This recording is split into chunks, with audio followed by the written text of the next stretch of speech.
¿Qué tal? ¿Cómo están todos? Buenas tardes. No sé dónde dejé mis notas para esta presentación. A mí me pasa lo mismo. Vas a hablar hasta que llegue el orador. Eso es fácil. Aprendí de Guzmán que la zaraza es algo que domino. La verdad que la propuesta de Mariano es una propuesta muy interesante porque sucede en los últimos tiempos, claro, estoy muy sobrehablante, perdónenme, que en general los militantes de los partidos no han leído la historia de sus partidos. Pasa mucho más en el peronismo, pero también pasa en parte en el radicalismo y en el socialismo, en todos los partidos argentinos, porque la historia y la geografía y algunas materias que antes eran habituales dentro del debate político argentino están ausentes. Entonces uno se encuentra que cosas que escuchó decir en esas militancias, en esos comités o en esas unidades básicas durante décadas, no son exactamente como se habían planteado. Y Mariano se propuso eso con este libro, desmistificar cuál fue la relación del peronismo, de Perón más que del peronismo, porque esa es otra división que se vuelve cada vez más interesante. La grieta entre Perón y el peronismo crece cada año.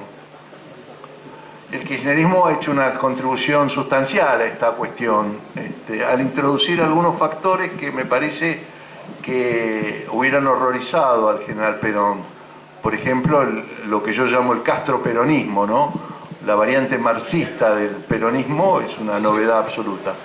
Por suerte, ha llegado el presentador oficial, yo lo voy a hacer comprar, Pablo Tousón, querido. Todos, oficial y el expreso.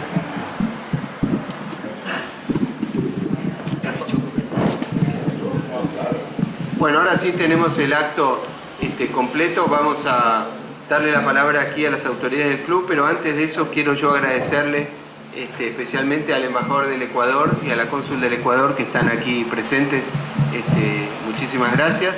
Y quiero agradecer al expresidente Puerta y a muchas autoridades, el embajador Abertol, el senador Arnold, el senador Branda, el embajador Listre, bueno, los que veo.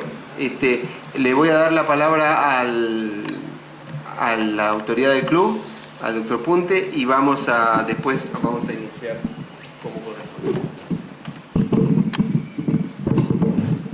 Simplemente en nombre de la casa, que ustedes saben, ha sido siempre un lugar de acogida para quienes piensan sobre la patria y nuestros problemas y los problemas de nuestros ciudadanos, y eso es lo que hemos logrado hacer sobreviviendo a la pandemia y que debemos seguir haciendo de acá en adelante. Así que bienvenidos al día de hoy y vamos al asunto de fondo, que es el que a todos nos interesa escuchar. Muchas gracias.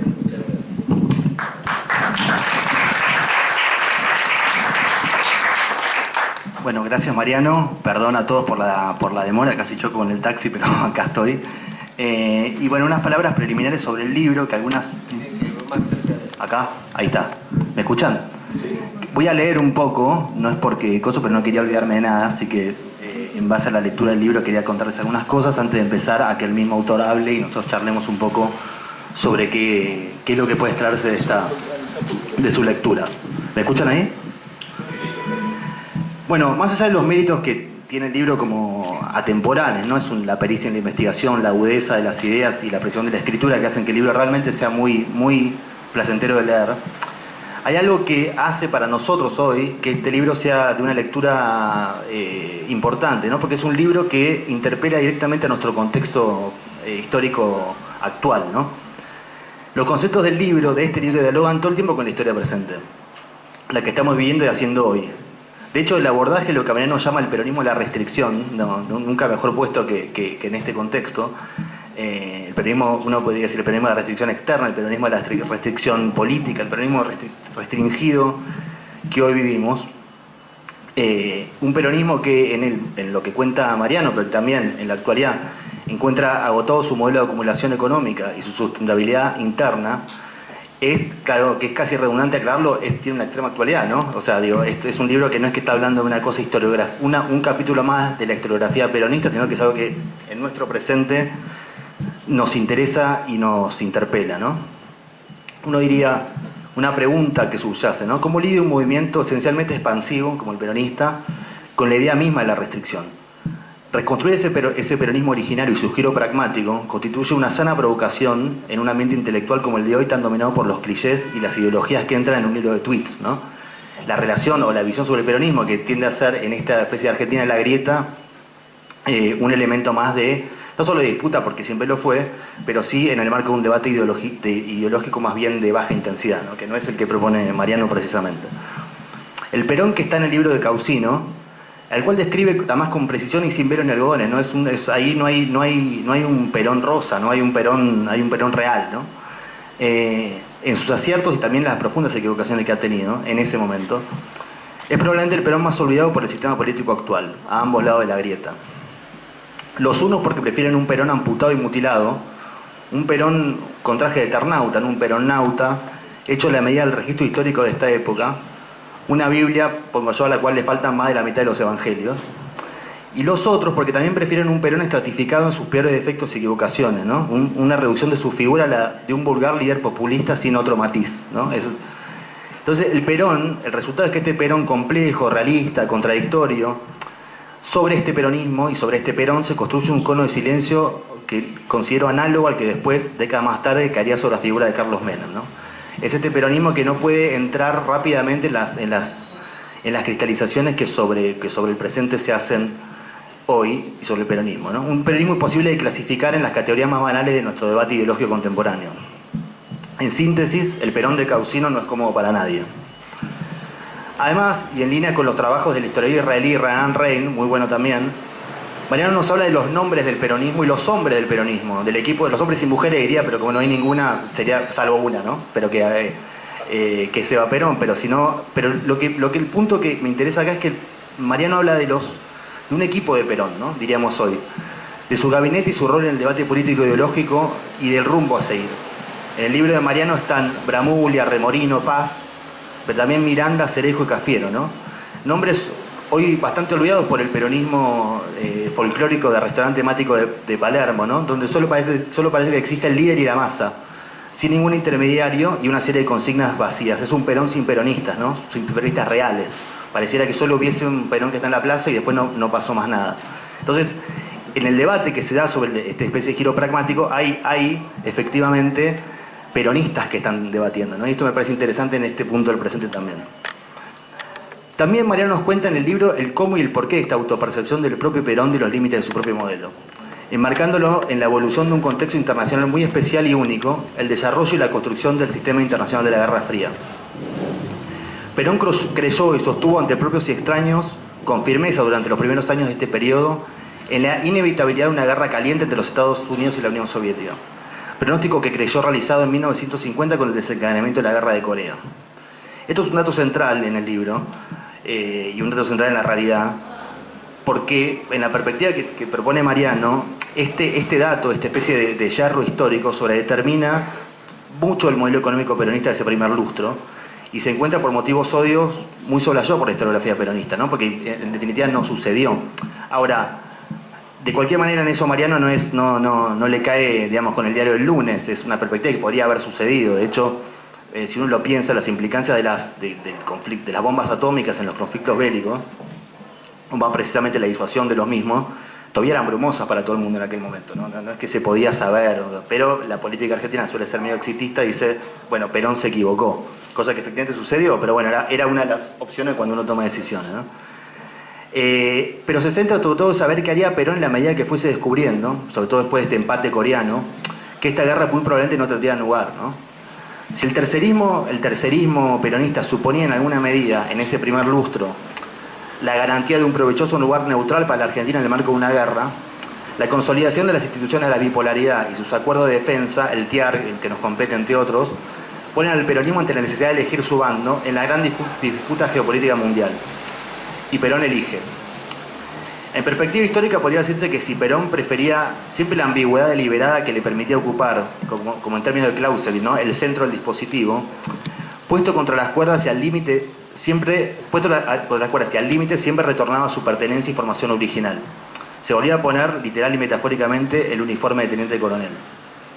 Este movimiento de Perón está presente en todo el libro, y constituye el núcleo conceptual de su relación con los Estados Unidos. Ahí está. Cuya investigación, análisis es uno de los puntos más fuertes del libro, ¿no? La relación de Perón con los Estados Unidos y cómo su estructura tiene una visión, una cosmovisión de Perón. El peronismo, cuya consigna original fue centralmente antiimperialista, el legendario Brian Perón, tuvo históricamente una relación mucho más compleja con los norteamericanos de lo que se supone, y este empieza con el mismo Perón, este Perón de la restricción. Entre los propios sueños de potencia regional que tenía el peronismo, ¿no? Esta idea de subpotencia regional y las implicancias de los límites del mundo bipolar y la pertenencia al campo occidental que Perón eligió, el tablero, en ese tablero, que no está exento de contradicciones y ambigüedades, se movió tácticamente ese peronismo. Al margen, y quizás sea una casualidad histórica, esto lo digo yo, no lo dice el libro de Mariano, pero uno podía pensar que hay una especie de sincronía, o que al peronismo siempre le tocó iniciar sus periodos históricos en el marco de nuevos ordenamientos mundiales, hasta la actualidad, ¿no? En 1945, el peronismo nace en el mundo de posguerra, el de las nacionalizaciones, la expansión del estado de bienestar y la clase obrera organizada. En el 73, con el mundo al borde de la crisis del petróleo, que replantea de manera fundamental el orden económico mundial, también viene un nuevo peronismo. Y en 1989, con el fin de la historia, el sistema unipolar y el consenso de Washington, y en 2002 también, con Duhalde, en el marco de la conformación de un nuevo mundo post-11 de septiembre, ¿no? El de la War on Terror y la invasión a Irak. Y ahora, o nuevamente en este 2019, en este nuevo escenario de la crisis del COVID, obvio, pero también de la disputa chino-americana, la crisis climática y la disrupción tecnológica, ¿no? Tuvo éxito, uno podría decir, cuando de alguna manera, y a su manera, porque el peronismo tiene una propia interpretación de los momentos históricos, articuló alguna forma de inserción en estos nuevos escenarios, y fracasó, y de manera trágica, cuando no lo hizo, cuando dejó de hacerlo. Volviendo al libro, ahora después de esta breve digresión, Mariano nos cuenta además cómo Perón hizo estos cambios forzados también por necesidades muy concretas y materiales de la economía argentina, ¿no? Hay una idea hoy actual donde parece que uno se inventa la materialidad, ¿no? Una relación algo chocada que tenemos los argentinos con lo material, que hace que pareciera que solo la voluntad política puede suplir eso. Y bueno, Perón se encontró con los límites de su propia voluntad política en un movimiento de masas, ¿no? Como diciendo, hasta Perón tuvo las restricciones de lo material. ¿Qué le queda a los demás, no? Imposible de revertir sin grandes cantidades de inversión extranjera, y que forzaron un giro pragmático y realista muy importante, que es visto con vergüenza por mucho de la historiografía del peronismo, ¿no? Esta idea de que los contratos de la California o todo el giro que describe Mariano es en el fondo un capítulo un poco deshonroso de la historia de un movimiento antiimperial, ¿no? Este Perón tenía, sin embargo, yo creo que lo tuvo siempre, un abordaje estratégico y no ideológico de la política, y trataba de darse materialmente los medios para sus fines, tratando de no descuidar a la vez los ejes fundamentales de lo que hoy llamaríamos su relato, ¿no? Un proceso que por supuesto estuvo lejos de ser sencillo y que tuvo muchos costos para su verosimilitud externa, con los norteamericanos y en general, ¿no? Cómo compatibilizar las necesidades de inversión extranjera, alineamiento con Occidente, con los discursos públicos contrarios a eso, ¿no? Cómo se sumaba, cómo se podía agregar esta contradicción, ¿no? Yo decía, estas contradicciones de Perón, esa línea de equilibrio que le gustaba al ser y que muchas veces se le desalineaba en los hechos concretos, a veces se pierde eso de vista, que muchas veces a Perón se le escapa ese centro del dispositivo, está graficada de manera muy contundente en esta relación con los norteamericanos, a mi parecer. El giro pragmático de Perón, por otro lado en la economía, parece complementarse en un giro de mayor autoritarismo en lo político-social. Eso es algo que le vamos a preguntar ahora a Mariano. En una relación que me gustaría preguntarte si considerás que es de causa-efecto, ¿no?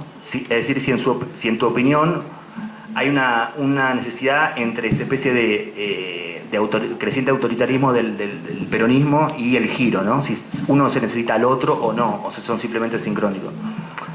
Otro aspecto que me parece muy interesante y que me gustaría que abordemos también en la charla es en qué medida esta tensión que vemos en este primer peronismo entre la redistribución y la producción, entre la justicia social y el ordenamiento macroeconómico, entre la necesidad de divisas y el mercado interno, no es ya una problemática nacional que exceda al peronismo, ¿no?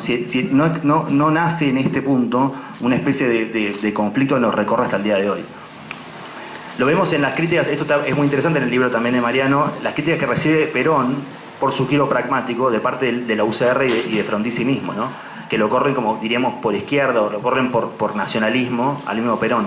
Con lo cual uno diría, a esta altura no es solo un dilema interno del peronismo, era un dilema de la cultura política argentina. Era o es un dilema de la cultura política argentina también. Bueno, un poco en estos temas, en esta especie de lectura rápida y con algunos conceptos que podemos hablar y trabajar, lo dejo acá. Yo, la verdad, honestamente recomiendo mucho la lectura del libro, porque no solamente por lo que ya les dije en términos de su actualidad, sino que es una gran alegoría de este presente argentino. Así que, bueno, muchas gracias.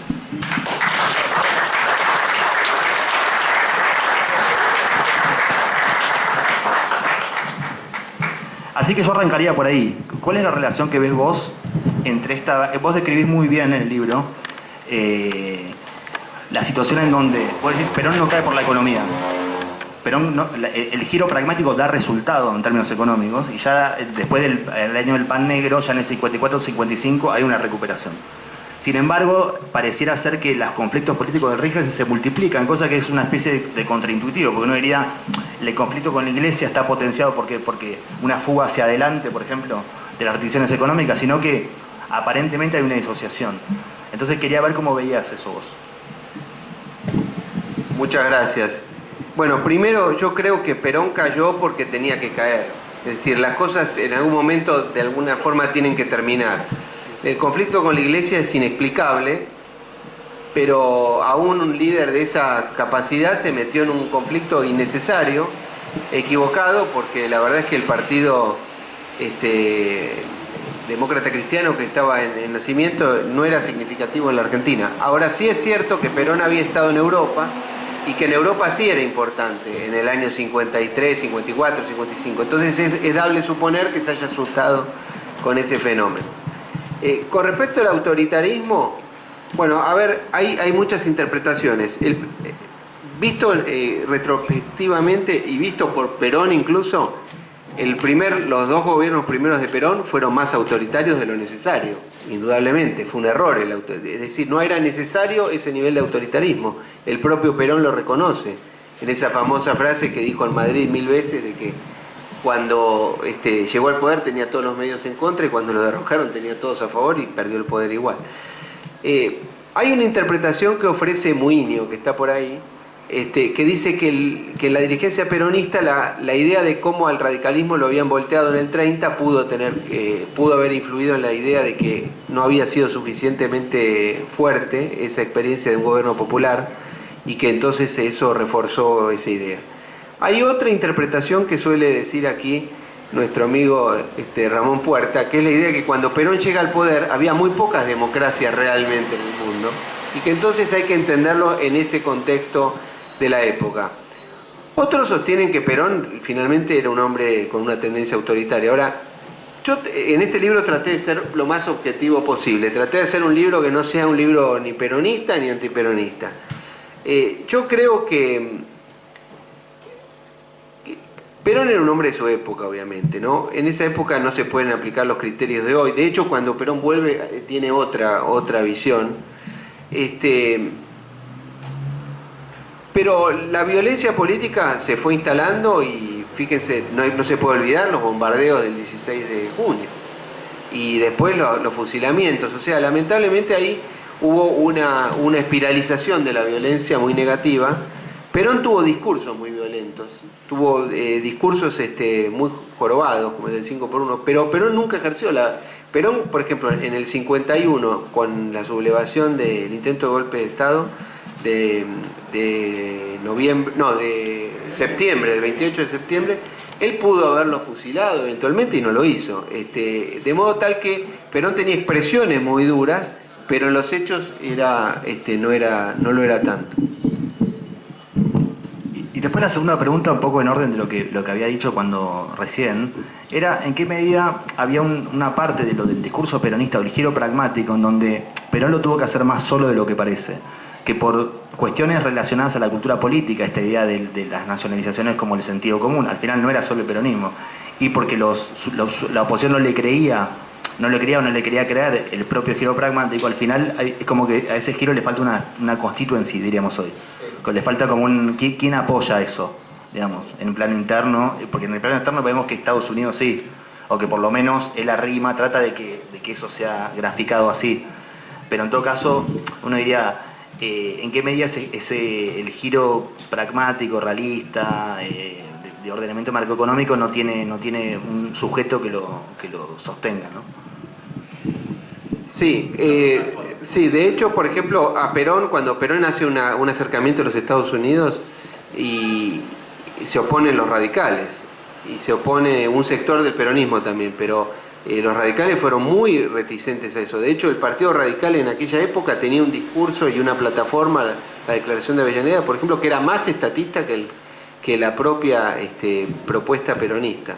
Y de hecho Frondizi fue muy crítico de los contratos petroleros. Ahora, felizmente Frondizi cuando fue presidente creo yo que hizo lo correcto, que fue retomar esa política. Y giró y bueno, hay quienes entienden que engañó al electorado, es discutible eso, pero creo que hizo lo correcto. Lo que pasa es que ahí hay un bache, porque Gerchunov, por ejemplo, dice que Perón de esos años es un Perón protodesarrollista, que inicia cosas que después va a retomar y va a profundizar Frondizi. Pero ahí hay un agujero negro de la historia que tampoco se quiere hablar, que es los desastres que hizo la Revolución Libertadora en materia económica. El gobierno del surgido de la Revolución del 55 en materia económica fue un desastre. Fue un gobierno que deshizo parte de las cosas buenas que había hecho Perón precisamente en este campo y volvió una política muy, muy negativa.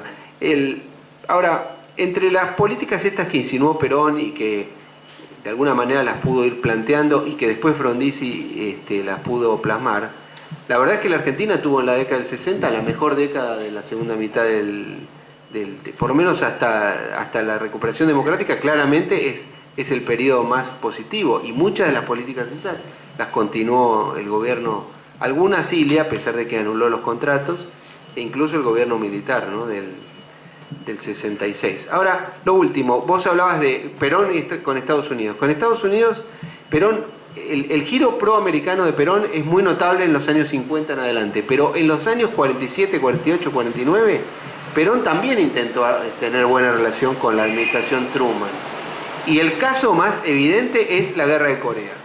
Cuando estalla la Guerra de Corea, en junio del 50, Perón instruye al canciller, que en ese momento era Paz, y al embajador en Washington, que era Remorino, a manifestarse claramente del lado de los Estados Unidos. Y esa guerra, que muchos pensaron que era el inicio de la Tercera Guerra Mundial, bueno, hay que ver en la época. Perón se equivocó con que iba a haber una Tercera Guerra Mundial, es cierto, se equivocó. Pero también es cierto que la mitad de la humanidad pensaba que iba a haber, o sea, se equivocó Perón y se equivocaron montones más. Creo que eso es lo que hay que relativizar y por eso la importancia que yo quise darle a la idea de por qué el peronismo ha sido tan estudiado de una manera tan poco objetiva, ¿no? Que los peronistas creen que Perón era la suma de todas las virtudes y los antiperonistas la suma de todos los defectos y no se puede plantear estas cosas de una manera un poco más objetiva. No, de hecho ese es un gran mérito del libro, lo que decía recién, que es poder ponerlo, no es tan fácil, ¿eh? Uno va a buscar biografías o cualquier cosa sobre Perón en Argentina, hoy es difícil, ¿no? Terminamos leyendo norteamericanos, israelíes, digamos, una manera de salir por arriba de la discusión. Y con relación a lo de Estados Unidos que decía, yo me preguntaba leyéndolo si más allá de las propias virtudes para hacerlo más regional, ¿no? O regional mundial, es las dificultades que tenía cualquier régimen de tipo reformista en el marco de la Guerra Fría, ¿no? Porque hay una parte donde finalmente el peronismo de Perón es el peronismo de la Guerra Fría. O sea, Perón nace en el 45, muere en el 74, o sea, le tocan distintas etapas de la Guerra Fría y visto en esa perspectiva es interesante también porque no es que opera en el vacío el peronismo, sino que está en ese... Le corresponden todas las generales de la ley de las contradicciones del reformismo, de que no caerse del lado, digamos, del comunista, o del lado cubano, diríamos, después del 59, pero al mismo tiempo mantener una agenda propia, ¿no? Hay una leyenda, yo no sé si es verdad, vos por ahí la sabés, de que Perón en el 73-74 planeaba visitar a Nixon. Yo no sé si eso es verdad, que iba a ser como el broche histórico, una especie de gran reconciliación histórica tardía, tal vez, ¿no? No, eso es estrictamente cierto, no pertenece al campo al periodo temporal que yo estudié en este libro, pero es real. De hecho, el avión presidencial que en ese momento se compró y que después, no sé si llegó a ser entregado en ese periodo, pero después ya en el gobierno militar se utilizó y lo utilizó Alfonsín y Menem, que era un Boeing 707, se le había preparado una sala eventualmente para para trasladar a Perón. Y sí es cierto que Perón tenía la voluntad de ir a Washington. Perón nunca fue a los Estados Unidos. Perón tampoco nunca fue a Brasil, cosa que los mitos que hay sobre todas estas cosas son Perón nunca se encontró, fue a Brasil cuando fue detenido en el 64 en el regreso frustrado de la época de Ilia, pero Perón nunca se encontró con Vargas, que es el punto importante de este tema. Perón sí tuvo una relación con Ibáñez del Campo, a quien visitó en Chile, y Ibáñez del Campo vino a la Argentina. Pero, a ver, muchos gobiernos de la época de la región tenían una política proamericana, sin dudas. Y también, fíjense una cosa, ¿no? Cómo se va llenando de falsedades la historia. Perón cuando cae, ¿a dónde va? A Paraguay, pero a Venezuela, hasta que cae Pérez Jiménez, a República Dominicana, a Panamá primero, pero eran todos gobiernos con una relación entre buena y muy buena con los norteamericanos. Era la época, hay que recordar, era la época de los hermanos Dulles, en el gobierno de Eisenhower, donde la política exterior la llevaban John Foster Dulles, el secretario de Estado, y Richard Dulles, creo, o Alan Dulles, el director de la CIA. Es la época del golpe a Mossadegh en Irán. Es una época que hoy el mayor peligro que había en el mundo en ese momento, en el mundo occidental, era, Guatemala, era la expansión del comunismo, que hoy parece una cosa difícil de entender, pero 1949, cuando empieza este libro, en 49-50, es el momento en que los norteamericanos entran en pánico y Europa Occidental entra en pánico, porque ese mismo año suceden dos cosas. China cae en manos del comunismo, porque Mao triunfa en la guerra civil. Y la Unión Soviética consigue un arma nuclear. Hasta 1949 Estados Unidos era el único país con armas nucleares. Entonces, esa situación generó en Estados Unidos y en Occidente en general la idea de que el comunismo realmente podía triunfar, cosa que se va a retomar en los años 70, cuando la Guerra Fría parece que la van a ganar de nuevo los soviéticos, por una serie de razones que largo explicaron. Sí, bueno, pareciera que Perón se movió siempre también en esa ambigüedad, a veces saliéndole bien, a veces saliéndole mal. Digamos, incluso el Perón de los 70s tenía esa idea de entre yo soy el que frena y el que habilita la revolución, ¿no? El que la organiza y el que le pone el límite, ¿no? Externo e interno. Entonces, en esa por eso digo que define mucho de la relación del peronismo con cosas. También, en línea con lo que decías, Perón evitó ir a Cuba, ¿no? Sí. Que en su momento había una propuesta, creo que John William Cook, ¿no? De que él haga en vez de Puerta de Hierro, vaya a La Habana. Y bueno, hubiese quedado prisionero también. El hecho de las cosas que no hizo Perón se ve también pudiendo tal vez hacerlas con más comodidad, implican también una especie de decisión como ideológica, ¿no? Y en eso, una cosa sobre la que quería volver es el tema de los hombres y mujeres de Perón, ¿no?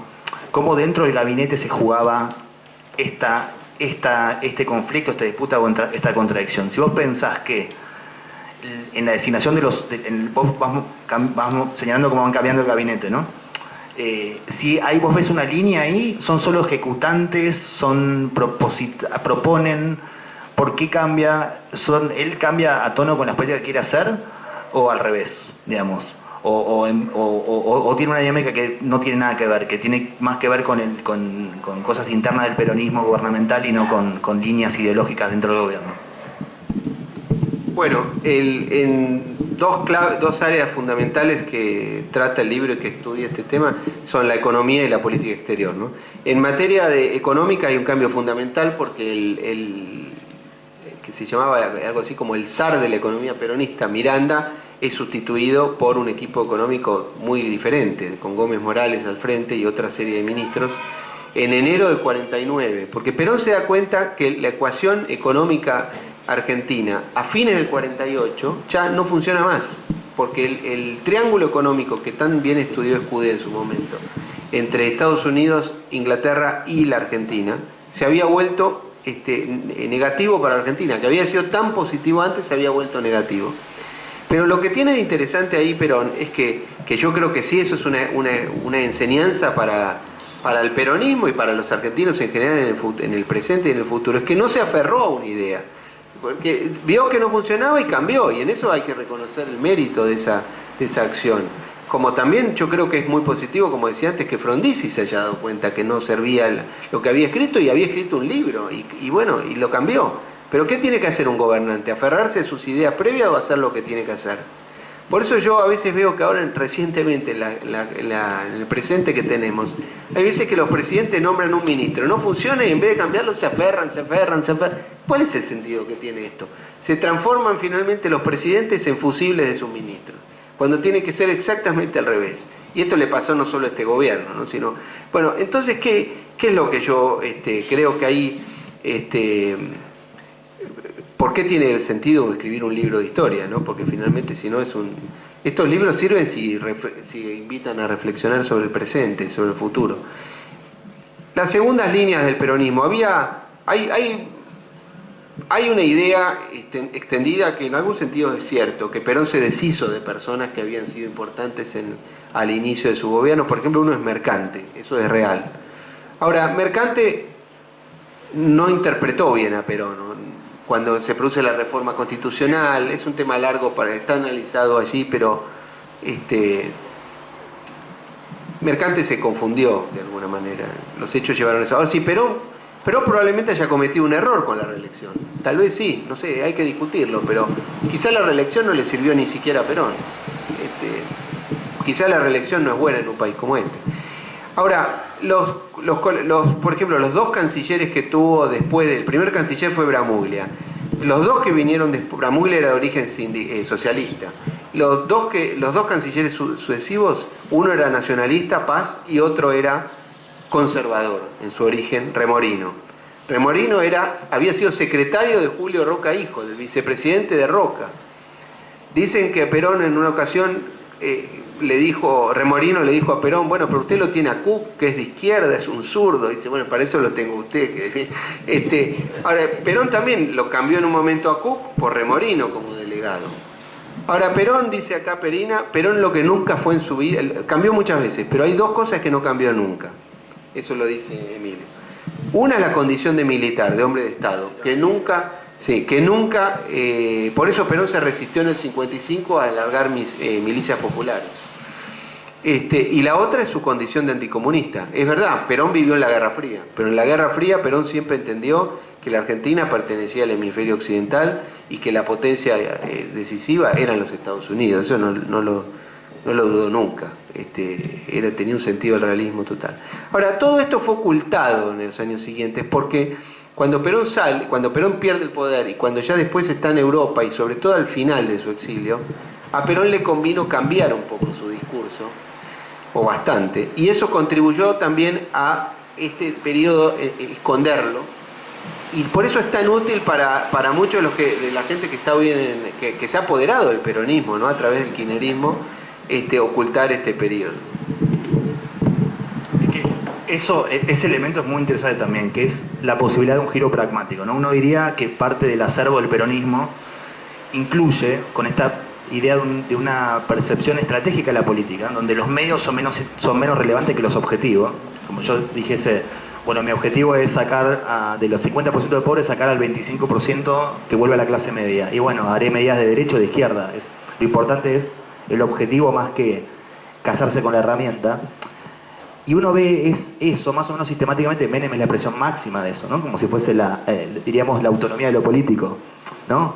Porque finalmente efectivamente no hizo lo que dijo que iba a hacer, pero vos lo señalás incluso en el peronismo originario esto. Porque una cosa es decirlo después, otra cosa es decir esto existió desde el vamos, ¿no? Esto existió desde la misma década gloriosa del peronismo, ya está inserto esta idea de la posibilidad de un giro, con los límites que también vemos que tiene y que vos señalás en el libro. Pero es una pregunta interesante para el presente. Yo decía, ¿eso dejó de suceder? Digamos, ¿es posible? Eso ya es para meter, es como hacer un diálogo entre el presente y el libro, ¿no? ¿Hay posibilidad de eso? ¿O ya directamente no puede mutar más? ¿No? Como diciendo que me parece una gran pregunta del presente. Si esto es una forma definitiva o es una forma transicional del peronismo, dado que tenemos la perspectiva de historia de que hace 80 años que hemos visto muchos avatares. Entonces, me parece que un poco lo que me pasaba a mí leyendo el libro, es bueno, pero había una idea de adaptación a los tiempos, ¿no? Casi que una cosa de un realismo sano, o sea, que parece como estar un poco, yo diría no solamente del gobierno, sino de la política argentina, me parecería un poco ausente, ¿no? Yo creo que es necesario, más allá de que digamos, se puede o no se puede, creo que sí se puede, pero además que es necesario que un gobierno no se aferre a una ideología, sino que se aferre a las soluciones que tiene que dar en un momento histórico. Lo que pasa es que también hay que tener en cuenta que los gobiernos que le va bien haciendo eso es cuando lo hacen de entrada, cuando tienen poder, cuando tienen legitimidad de origen y que después empiezan a ganar legitimidad de ejercicio. Es muy difícil un gobierno desgastado que intente cambiar en el final. Eso es muy difícil, es prácticamente imposible. Lo ha logrado algunos gobiernos, por ejemplo, pero gobiernos autoritarios que no son comparables, dictaduras. Por ejemplo, Franco, en los últimos 10 años del franquismo, incorporó una política más modernizadora, pero es incomparable porque era una dictadura que si bien no era totalitaria, pero estaba cerca. Entonces no es comparable. Pero un gobierno, por ejemplo, este gobierno yo creo que tiene un desgaste acumulado de los 12 años previos, es la cuarta administración kirchnerista, con lo cual es muy difícil que pueda hacer un giro y que sea creíble. Eso lo puede hacer un gobierno que se inicia, como el de Menem o como Frondizi, e incluso, por ejemplo, Alfonsín, fíjense, no fuera el peronismo, pero Alfonsín, cuando llega, no funciona el primer plan económico, no funciona Grispun, y bueno, Alfonsín lo cambia a Grispun y lo pone a su ruil. Y hizo bien en hacer eso, y funcionó el plan austral. Después dejó de funcionar por motivos distintos, porque ya no tuvo el acompañamiento, etcétera, etcétera. Pero ya, una vez yo escuché a Jesús Rodríguez, un hombre muy inteligente, dijo, el problema que tuvo el gobierno de Alfonsín fue que cuando tenía poder, de pronto no sabía exactamente hacia dónde ir. Y cuando supo hacia dónde ir, ya no tenía poder. Entonces, eso en política hay que saber un poco qué es lo que hay que hacer, con quién hacerlo, pero también cuándo. Yo creo que hay momentos en que los gobiernos ya están enormemente desgastados y lamentablemente creo que es probable que sea este el momento que estamos viviendo. Entonces, tampoco los gobiernos a medias sirven. Eso decía Irigoyen, creo que los gobiernos no se puede hacer un poco de una cosa, un poco de otra y termina saliendo todo mal. En la experiencia de Perón, en este peronismo que estamos hablando, en materia económica Perón tuvo éxito, porque el segundo plan quinquenal comenzó a dar éxito, la inflación bajó, la economía comenzó a crecer de nuevo y hubo un proceso de inversiones tenues, pero de inversiones extranjeras tenues. El problema es que esa experiencia fue abortada por la Revolución Libertadora y porque Perón cayó por razones no económicas, cayó por razones políticas. Es más, yo ahí cito yo este libro traté de hacerlo con la mayor cantidad de documentos posibles, y me basé bastante en las fuentes americanas, pero en los cables americanos. Que a los que les gusta la historia acá, que hay muchos, la página del Departamento de Estado tiene un sitio que se llama Oficina del Historiador. Entonces, si usted desde su casa en pantuflas puede estudiar cualquier cosa. No hace falta ir a Washington, ir a una biblioteca, estar revolviendo papeles. Entonces, realmente es muy útil. Y usted ahí puede leer dentro de lo desclasificado, no puede, cosas que no las ponen, pero dentro de lo desclasificado puede ver todos los cables que están publicados de los embajadores norteamericanos, en este caso en Argentina, puede ser en Indonesia. Pero ahí usted ve qué es lo que decían ellos sobre el gobierno de Perón, sobre la oposición, sobre qué pasaba. Y ahí se puede ver que cuando cae Perón, en septiembre del 55, ahí dice, y hay una reproducción que después está creo que en el Wall Street Journal, que dice algo así como Perón cae en el mejor momento de la relación con los Estados Unidos. Por eso son todas cosas que subyacen en el libro que son interesantes, porque uno diría, digamos, ¿cuál sería la vulgata clásica con eso? Diciendo, bueno, cayó porque estaba peleado con la embajada americana. Sí. Y sin embargo, lo que vos destacás en el libro es que no fue así. De hecho, una cosa que me sorprende también, que no sé la explicación, por ahí vos la sepas, porque hay tantos embajadores en el periodo, ¿no? Hay como uno por año casi. Sí. Que uno diría, viste, hoy no es tan así, vienen por periodos presidenciales casi, ¿no? Pero hay como una especie de rotación grande del gozo. Uno detecta también una especie de aclimatación de los mismos Estados Unidos a su nuevo rol, ¿no? Porque, digamos, el Estados Unidos post-45 es un Estados Unidos que se expande en su rol mundial en proporciones en muy cortos años y en esa especie de doctrina Truman que se empieza a armar es donde crece y se genera el peronismo, ¿no? Entonces a mí en ese punto uno diría que muchos peronismos, eso ya para extrapolarlo, esto es lo que les decía cuando hablaba, que hay muchos peronismos que como que se sincronizan, no sé por qué, con momentos históricos de cambio mundial, ¿no? Y a veces lo interpelan y a veces no. El formato de inserción no significa necesariamente una especie de adscripción ideológica plena, como en el caso de Menem, pero sí una idea de cómo aprovechar los elementos de la coyuntura a favor, ¿no? Una especie de realismo periférico que no dice su nombre, pero que está ahí. Así que nada, bueno, yo en un punto también, una cosa que me resultó muy interesante es, hablamos de los límites, ¿no? Los límites de la política sudamericana de Perón. Vos hablabas de que no había ido a Brasil, que no conoció a Vargas, hablabas mucho del viaje a Chile, pero en definitiva, digamos, en esa especie de miedo sobre la expansión argentina, tal vez podríamos hacer algún punto, porque tampoco terminó de pasar, ¿no? O sea, y sin embargo, por ahí sí era un tema en la agenda americana o en la agenda de las potencias en ese momento de reciente fin de la guerra mundial, ¿no? Bueno, yo creo que la idea de la internacional justicialista que está planteada en un libro de Loris Anata, para mí es una tesis, no voy a decir que es equivocada porque sería presuntuoso, pero me parece que es una tesis un poco forzada, exagerada. Incluso es muy crítica de Perón, pero en última instancia, por criticarlo tanto, tal vez hasta lo termine elogiando de más, porque da la impresión de que Perón realmente podía exportar la revolución justicialista al resto de Sudamérica, cosa que me parece que no había ninguna posibilidad real de que eso lo lograra. Porque Perón además tenía mala prensa en el exterior, no es verdad que tenía buena prensa, tenía una imagen complicada, porque el peronismo además tuvo una cosa, el peronismo estéticamente tenía parecidos a los regímenes que habían sido vencidos en la guerra. Entonces eso fue aprovechado para demonizarlo, pero no era un régimen fascista, pero tenía algunas iconografías que parecían de la época.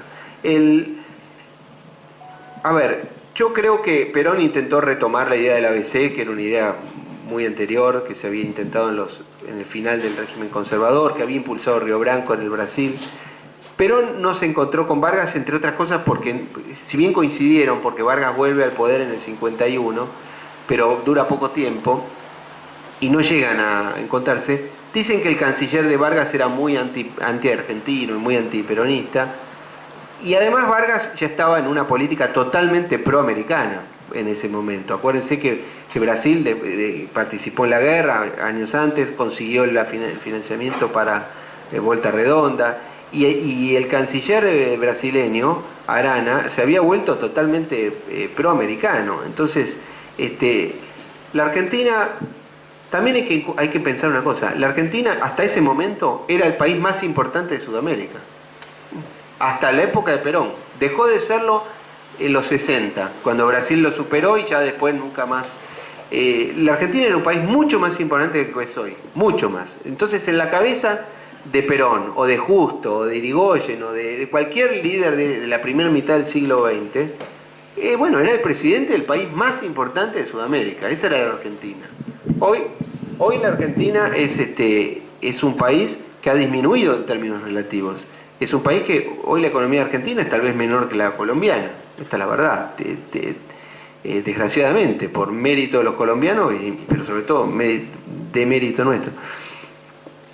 Piensen una cosa, hace 100 años la Argentina explicaba algo así como el 2.5 del comercio mundial, algo así, no sé si era 2 o... no sé si, pero ¿tanto? Sí, me parece que casi el 5. Bueno, acá Carrera Vega dice que 3, a mí me parece que 2,5 o 3, en el mejor momento, pero pongamos que fuera, no sé, 3, 2, 3, 4, bueno. En el año 80, cuando nosotros nacimos, yo nací un poquito antes, pero más o menos en la edad, en la época en que nacieron, la gente que hoy más o menos, 70, 80, ya era el 1%. Y hoy es menos del 0,4%, creo. Entonces, ¿qué pasa? Objetivamente es un país que se ha encogido, porque han crecido los demás. Entonces, la importancia de ese país es muy distinta a la que tenía entonces. Perón además le daba importancia a la política internacional, como le dio Frondizi también, como le dieron varios presidentes, pero especialmente en este caso Perón. Perón con los embajadores, es verdad, cambiaban mucho, pero Perón les dedicaba tiempo, se reunía con los embajadores, le interesaba. Hoy los presidentes, no solo hay presidentes que no reciben las cartas credenciales de los embajadores. Es un gesto de desprecio total al país que envía a este señor. Y además que revela que no les interesa en lo más mínimo tener algún tipo de... Acá hubo, por ejemplo, un caso que ustedes conocerán algunos. Acá fue embajadora de Sudáfrica una hija de Mandela, hace unos 10 años atrás más o menos. Bueno, la presidenta en ese momento no la recibió nunca. Era la hija de Mandela, está bien, y Mandela tuvo muchos hijos, ¿no? Pero era la hija de Mandela. Si a usted le dijera, mire, va a venir la hija, por lo menos aunque sea por una cuestión de un interés, es la hija de un líder, bueno, una persona importante. El país se ha vuelto un poco provinciano, en el mal, no por hablar más de las provincias, pero quiero decir conceptualmente, se ha vuelto un poco... Pero fíjense que en los debates políticos nadie habla de la política internacional. Y además la política internacional entendida como un elemento del desarrollo, porque vos decías la década del 60, me resultó muy interesante esa, yo coincido, como que socialmente hablando, tal vez la década del 60 sea la más peronista, a pesar de que no gobernaba el peronismo, ¿no? En el sentido de que una expresión de eso es el poder de Bandor, por ejemplo, que independientemente de que Perón estaba en Madrid, el poder peronista sobrevivió al Estado, ¿no? Eso es una cosa muy distinta al peronismo en su versión actual, que es más estatalista, ¿no? Que es o exclusivamente estatalista, ¿verdad? Uno diría, existían las famosas fuerzas vivas o organizaciones libres del pueblo, tenían poder suficiente para vivir sin Perón y contra Perón, cosa que también es un dato interesante de la década del 60. Porque lo que yo creo que subyace en tu libro, ¿no? Hay una cosa muy importante y clave, que es la conexión entre política exterior y desarrollo económico, ¿no? O sea, vos lo ves junto. Entonces hay una especie, no una lectura no politicista de la Guerra Fría, sino también una lectura económica de la relación con Estados Unidos en este caso, pero también con el resto de Occidente, o con Rusia misma también, porque vos también hablas de la restablecimiento de relaciones con la URSS, ¿no? Que es la cuestión, en el fondo, del desarrollo, ¿no? Que es la cuestión, que es si el peronismo puede o no, el peronismo en este caso, o la Argentina también, pero digo, si puede o no pasar ese momento del desarrollo. Como que hay como en esos años, fines de esos años 50, en esta especie de contradicción entre una especie de contradicción política que se acrecienta, pero una economía que se empezaba a resolver, una especie de tragedia histórica, ¿no? Como diciendo, bueno, pero estaba por venir la parte del desarrollo, como más allá de la primera parte distributiva y de justicia social, y quedó mancado por cuestiones políticas, ¿no? No diría si qué hay ahí. Contesto esto y le doy la palabra a Emilio. Sí, un poco hay una serie de errores, por supuesto, de la dirigencia política entonces, pero también hay que entender el siglo XX fue un siglo peor que el XIX para Argentina, la segunda mitad del siglo XX fue peor que la primera, y en los años 70 el mundo cambió mucho, porque la crisis del petróleo a un país como la Argentina la agarró muy mal, porque lo que yo creo que fue un error haber abandonado aquellos desarrollos en materia energética, hacen que la Argentina, en vez de ser un productor, era un productor, pero digamos que en vez de tener autoabastecimiento energético, la agarra sin abastecimiento. Y la crisis del petróleo, desatada después de la guerra de Yom Kippur, cambió la ecuación económica mundial. Esto llevó inflación al primer mundo, ¿no? Es que eso explica en gran medida, por ejemplo, la crisis de los años 80, que lo agarra Alfonsín y le vuelve imposible esa economía, pero explica el fracaso del plan Helbart, porque el plan Helbart podía tener errores y demás, o aciertos, pero para no entrar en eso específicamente, pero se ve totalmente alterado cuando el precio del petróleo se cuadruplica en 2 meses. Entonces eso no se puede olvidar. Yo creo que Perón es el líder más importante de la Argentina en un periodo complicado, en un periodo que para la Argentina es mucho peor que el periodo anterior. Entonces, el otro día le decían a Pichetto, ¿quién fue más importante, Roca o Perón? Bueno, ¿quién fue? Bueno, es discutible, pero lo que sí es casi indudable es que Roca fue el hombre más importante de un periodo más favorable. Y Irigoyen fue el líder popular en un periodo más favorable que el de Perón. Bueno, el de Perón fue más favorable que lo que toca ahora, ¿no? Pero, Bueno, yo voy a tratar de no bajar el nivel. Primero, algunas de las cosas que dejaron picando, me parece que escuchamos un diálogo sumamente interesante. Y voy a empezar por Brasil porque, como muchos de ustedes saben, yo nací en Río de Janeiro, así que mi condición de carioca no la renuncio. Y me parece que la cuestión con Brasil es fundamental. Perón hace muchos intentos por cerrar un acuerdo con Getúlio Vargas que permitiera que los dos países negociaran juntos con los Estados Unidos una suerte de unión aduanera. Es mucho más que el ABC. A mí la teoría de Lori Sanata de la Internacional Socialista también me parece exagerada y casi diría muy gorila. Esos intentos fracasan por el inesperado suicidio de Getúlio Vargas.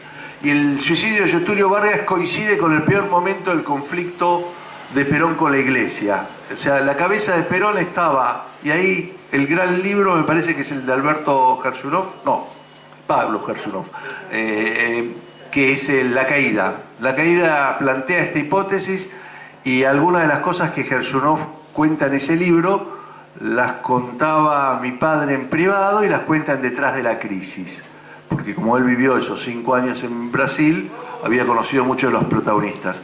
Y sobre la caída de Perón también me gusta la teoría del viejo Perina, del seudónimo, que es la teoría del príncipe enfermo. 10 años en el poder es un esfuerzo físico y mental para cualquiera, aún para Perón, muchachos.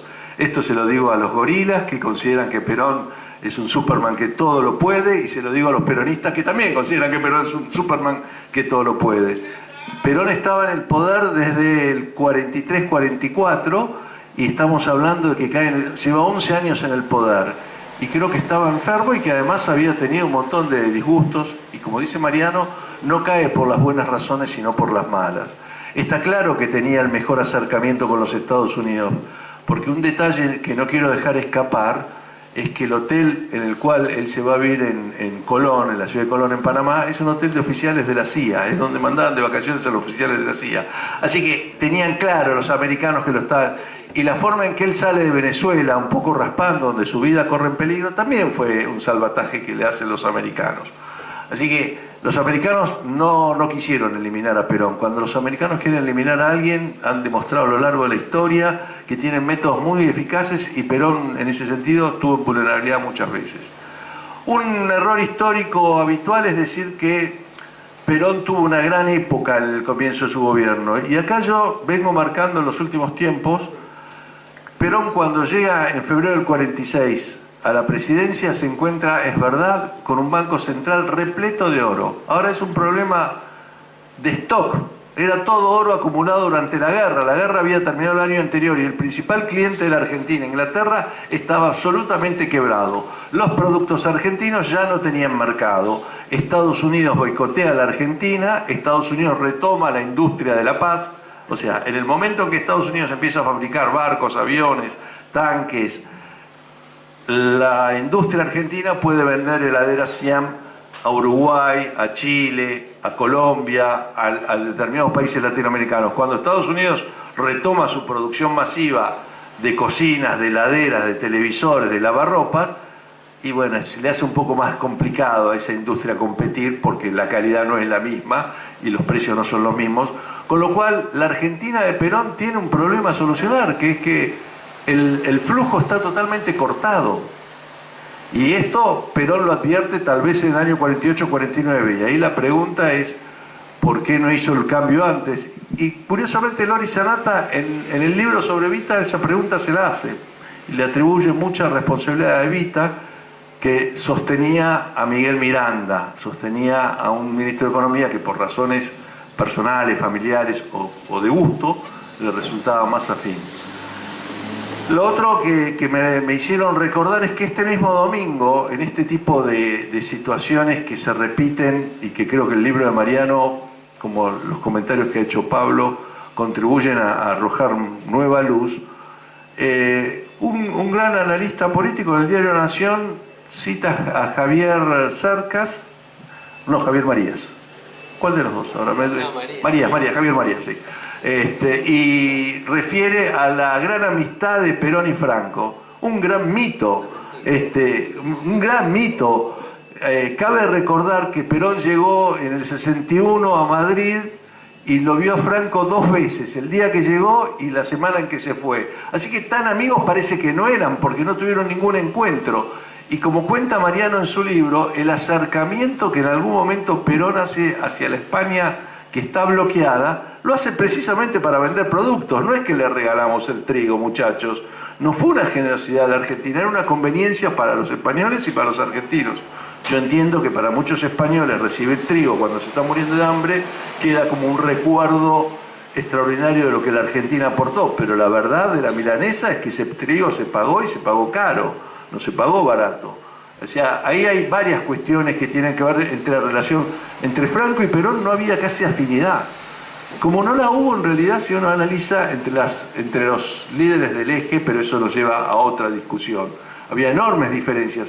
Pero la prensa americana, el cine americano, y acá vuelvo al peronismo, han construido mitos con estas cuestiones. Y quiero contar una historia que a algunos de los presentes ya se las he contado, porque para mí fue todo un descubrimiento.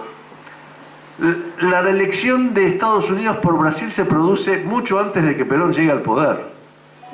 Tal vez tenga que ver con las dificultades que en su momento Roosevelt tuvo en su pasaje por Latinoamérica, por la mala relación que Hull tuvo con Saavedra Lamas, tal vez tenga que ver con esas cuestiones o con los negocios que con un vicepresidente como Wallace tenían con la carne, que competían directamente con el mercado argentino. No lo sé, eso corresponde a una investigación. Pero en verdad, el 31 de mayo de 1940, gobernaba este país Roberto M. Ortiz, el presidente Roosevelt, que era un político muy hábil, pero también muy de vender sanata, muy de hacer campaña prometiendo algo para después el gobierno hacer otra cosa. Lo digo porque claramente le prometió a los Estados Unidos que jamás lo iba a llevar a la guerra cuando él sabía perfectamente que iba a la guerra. Hizo la campaña todo el año y sin embargo nadie le reprocha a Roosevelt ese tipo de dobleces, y tuvo muchos otros dobleces. Convocó una conferencia de prensa en la Casa Blanca un domingo llamando a los principales editorialistas de los diarios americanos para expresarle que tenía una gran preocupación porque iba a caer Francia inminentemente. Estamos hablando del 31 de mayo, Francia cayó, París cayó el 14 de junio, que para Inglaterra iba a ser muy difícil resistir el avance alemán en el continente. También hay que decir que toda la ayuda americana a Inglaterra se la cobró en libras esterlinas y en pedazos del imperio, digamos, y en pedazos del comercio internacional. Y que finalmente lo que a él le preocupaba es que los nazis, a través de las posiciones francesas en Sudamérica y con la sociedad de un país nazi como la Argentina, esta es la expresión que usa, 31 de mayo de 1940, podría haber nazis en la Argentina, pero no estaban en el poder, claramente. Sin embargo, Estados Unidos ya vendía eso y ya tenía la preferencia por Brasil. O sea, no tiene ninguna relación con Perón esta situación. Tampoco creo que el boicot de los Estados Unidos contra la Argentina sea porque los yanquis no nos quieren. Yo creo que tiene más que ver con que les convenía quebrar a la Argentina para quebrar a Inglaterra. Tiene que ver, como dirían en El Padrino, con negocios y no con cosas personales, que es como generalmente hay que resolver la política. Y cierro con algo que dijo Mariano. Uno no llega a la presidencia de la nación para hacer lo que uno quiere, llega para hacer lo que uno debe. Y esto viene a colación de algún presidente que en algún momento dijo que no pudo, no quiso y no supo. No saber y no querer son cosas muy diferentes, ¿eh? Hay que hacer lo que hay que hacer. Y creo que en eso Perón sí siempre fue pragmático. A veces no pudo o no supo. Bueno, muchas gracias. Pablo, si querés...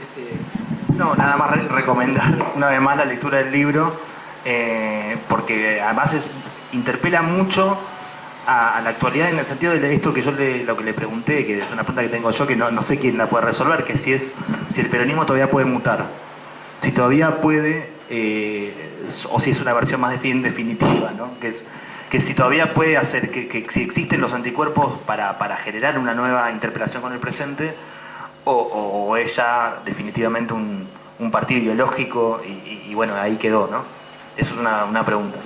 No, yo creo que perfectamente puede mutar sin ninguna duda. Lo que sucede es que también tiene que haber un cambio de liderazgo, porque insisto con la idea de que a mí me da la sensación, me puedo equivocar, pero en general la historia te demuestra que cuando un gobernante llega al poder, o está dotado de una legitimidad de origen por algún motivo, por una elección o por una guerra antes, o por una situación política de poder, y ahí tiene una cuota de poder para poder hacer cosas y que después las puede ir, a través de una legitimidad de ejercicio puede acumular poder. Pero cuando un poder está muy desgastado, es altamente improbable que pueda hacer un giro ideológico importante. Pero en la historia ha habido, por ejemplo, Felipe González era socialista. Felipe González terminó de consolidar el ingreso de España a la OTAN. Felipe González modernizó la economía española, hizo privatizaciones. En un momento dado, Mitterrand, por ejemplo, obligado por las circunstancias, por la cohabitación y todo, en Francia dicen que se habla del giro en U. Bueno, hay veces que los gobiernos hacen lo que no les queda otra, no es que quisieran hacerlo, pueden. Ahora, cuando surgió para hablar del presente, ¿no? Cuando llegó este gobierno, el gobierno de Alberto Fernández, bueno, tal vez él y tal vez Cristina Kirchner incluso, con un nuevo mandato, podrían haber hecho, incluso Cristina, porque Cristina podría haber girado en ese momento, pero si no lo ha hecho hasta aquí, yo creo que ya es altamente improbable que pueda hacerlo. Ahora, el peronismo, en el peronismo hay montones de gobernadores, de intendentes, por supuesto, y es más, hay un montón de peronistas junto por el campo. Si hay algo que sobra es peronista. Pero el peronismo en alguna medida el peronismo interpela a la cultura política argentina, como también el radicalismo, como también el PRO. El PRO, por ejemplo, es un partido nuevo, pero se está consolidando como un partido nacional.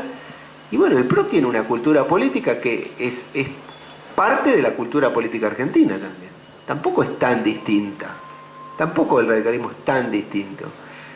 Lo que yo creo que más que analizar las cosas en función de categorías, decir los peronistas son buenos, son malos, los radicales son buenos o malos, yo creo que hay que analizar qué es lo que corresponde en cada momento y tratar de estudiar la historia con una perspectiva más o menos objetiva para poder proyectar hacia el futuro una alternativa de poder para la Argentina, que creo yo que la tiene esta política del realismo en la vinculación internacional y del realismo en materia económica, la tiene que hacer un gobierno en el futuro, sea peronista o no sea peronista, lo va a tener que hacer, porque si no, la Argentina va a continuar en esta espiral de descenso que es verdaderamente inaceptable para un país con las oportunidades materiales y humanas que tiene este país. Es inadmisible que nosotros tengamos el resultado colectivo al que hemos llegado. Para mí es absolutamente injustificable. Y bueno, pero los países son los que sus dirigencias hacen de ellos. Entonces, yo este libro lo escribí pensando en eso. El presidente me regaló 6 meses de encierro para terminarlo. Es una consecuencia, una externalidad positiva de la cuarentena eterna, absurda, pero bueno, sirvió para eso, para juntar todas estas ideas que las tenía los datos por ahí, pero terminé de condensarlo.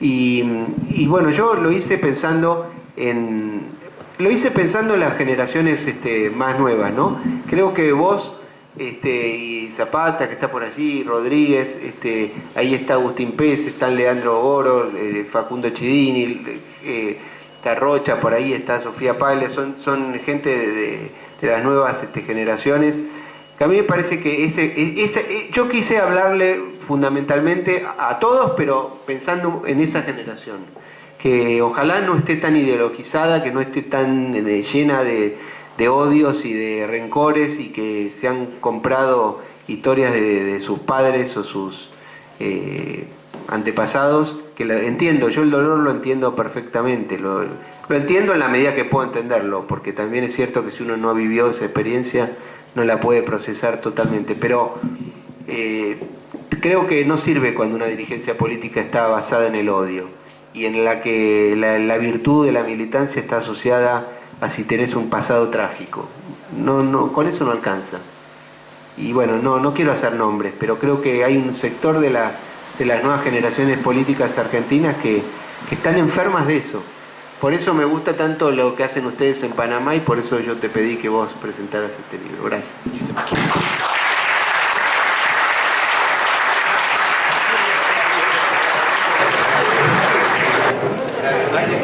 Bueno,